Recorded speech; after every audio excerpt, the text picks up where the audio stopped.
I'm Ben Meiselas from the MeidasTouch Network, and this is a breaking news alert.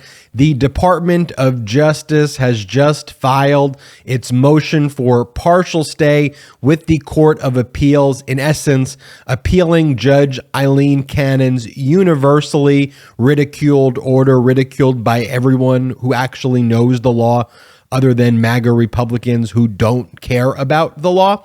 So the 11th Circuit just received the Department of Justice's brief, which is a motion for partial stay pending appeal. This motion is pretty similar to the motion for partial stay that the Department of Justice filed with Judge Aileen Cannon, which she had denied. And so they had previously told Judge Aileen Cannon they were going to file with the Court of Appeals if she did not grant the relief because of the irreparable harm to our national security and their criminal investigation if relief is not brought. You will also recall that the special master, Judge Deary, has already been appointed by Judge Cannon. Judge Deary is asking the parties to appear next week.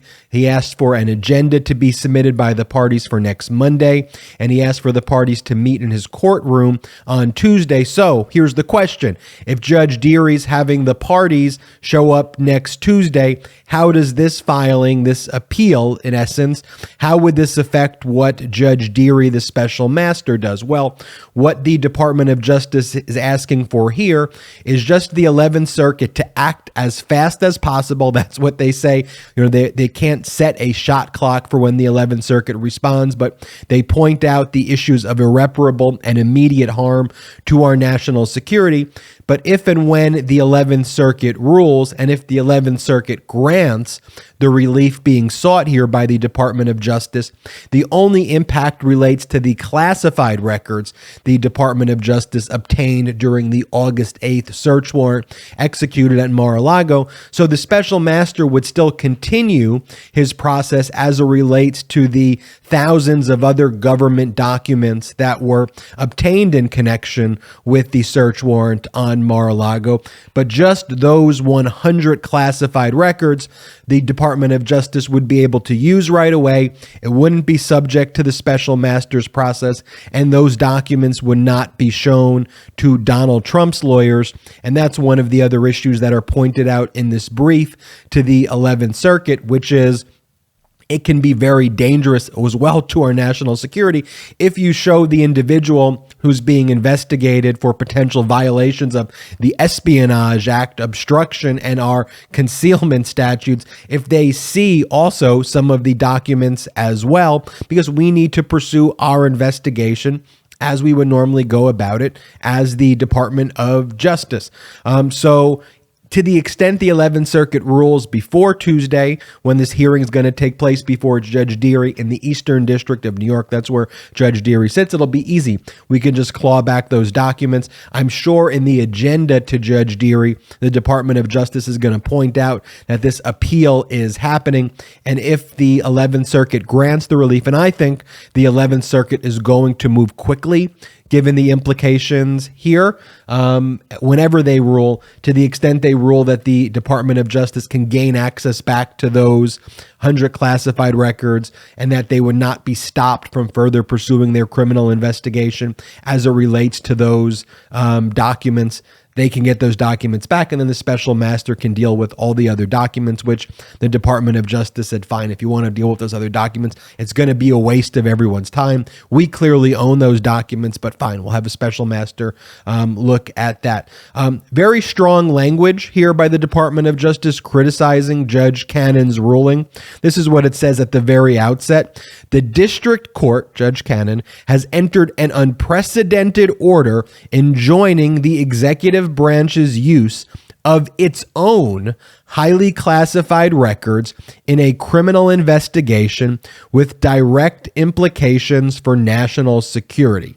In August 2022, the government obtained a warrant to search the residence of plaintiff, former President Donald Trump, based on a finding of probable cause, a judicial finding of probable cause to believe the search would reveal evidence of crimes including unlawful retention of national defense information.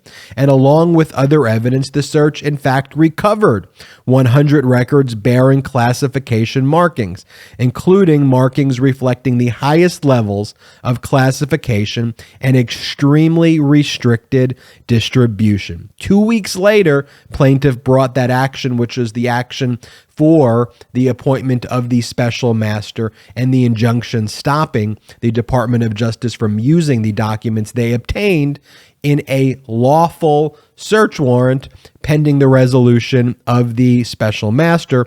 And then the Department of Justice goes on to say the court granted this extraordinary relief. And the court says, although the government believes the district court fundamentally erred in the very appointment of a special master and granting injunctive relief, the government only seeks the portion of the order that deals with the most serious and immediate harm, and that relates to the classified documents.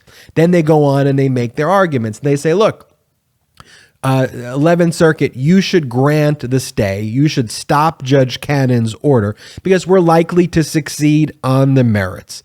And we're likely to succeed on the merits because plaintiff has no claim for the return of records. Plaintiff is not the owner of classified records which belong to the executive branch. There is no law, and Judge Cannon never cited any law whatsoever that stands for the proposition that a former president can steal top secret, sensitive, compartmented information and claim it as their own property. There is no valid claim of executive privilege. There is no claim of attorney-client privilege over classified records. And there is no claim that this is personal property. Literally, Donald Trump has not made the claim. And the fact that Trump has claimed there may be personal property intermingled, or there may be some attorney-client privilege documents, maybe that exist, not with respect to these documents. There's never been a finding made, and there can never be one made. So 11th Circuit, with respect to these documents, we need to have access to those 100 classified records. They then go on to say irreparable harm would occur and has already occurred if we can't have our 100 classified records. This is a vital national security issue, and Judge Cannon's order is severely harming our national security interests by not allowing us to look at these records. And Judge Cannon fundamentally doesn't understand the way the intelligence community works because the FBI is part of the intelligence community. So by not giving the FBI access to it, but saying other branches can still look at it to do a security assessment, they work hand in glove. So we can't do our national security assessment. And it's also problematic if plaintiff is running the show, if the person who is being investigated for these criminal charges of Espionage Act and who we know lied, the Department of Justice goes through the whole factual scenario of all of the obstruction efforts by Trump and his lawyers and how they put forth a declaration stating that they had returned all of the property, but in fact they didn't because the Department of Justice obtained it on August 8th. So after reciting that whole factual scenario about what took place, the Department of Justice says Donald Trump has not made a showing whatsoever that these documents belong to him, number one. And number two, there's going to be irreparable harm to the national security interests if we do not get these documents back. And there's already been these big national security interests that have been harmed. And then third, there would be no harm to Donald Trump whatsoever. There's no cognizable harm to Donald Trump if we have these records. One, we've already had the records. We've already looked at the records and they don't belong to him. So there can't be harm to a former president who stole. The criminal can't be harmed by us looking at records that belong to us. And then it says, finally, because the government and the public will suffer irreparable injury absent a stay, the United States respectfully asks that the court act on this motion as soon as practicable. Now, the 11th Circuit is known for having a lot of right-wing judges, but even Bill Barr, a far right-wing person, looked at Judge Eileen Cannon's order and said it was complete trash. Anyone who's a credible even if you're right wing, if you look at the law where national security interests are at stake, say Judge Eileen Cannon's order literally makes no sense. So what do I predict is going to happen? I think that the 11th Circuit is ultimately going to grant the Department of Justice's motion. The facts here are just way too compelling. I know they're a right-wing court, but as it relates to our national security and as it relates to those 100 classified records, there really is no way you could, unless you're Judge Eileen Cannon, unless you get 3 Judge Eileen Cannons, there's really no way you can argue that the 100 classified records belong to Donald Trump or that he could even claim a possessory interest where he has not made that claim yet. But we'll see what the 11th Circuit does. We'll see how fast they move. We will keep you updated here on the MeidasTouch Network, but that is a summary of what's taken place to date. We will keep you updated here on the MeidasTouch Network of any other developments. But again, the Department of Justice just has filed that motion for partial stay with the Court of Appeals. We'll keep you updated here on the MeidasTouch Network with more. I'm Ben Meiselas. Make sure you hit the subscribe button now. Hit the subscribe button right now. Join the Meidas Mighty. You could also join us at patreon.com/MeidasTouch. That's patreon.com/MeidasTouch if you want to support independent media. Until next time, I'm Ben Meiselas. Let's keep fighting for our democracy. This November is Rowvember. MeidasTouch just released its brand new collection of Rowvember t-shirts and pins to let the country know what's at stake this upcoming midterm election. Go to store.MeidasTouch.com to grab yours. That's store.MeidasTouch.com.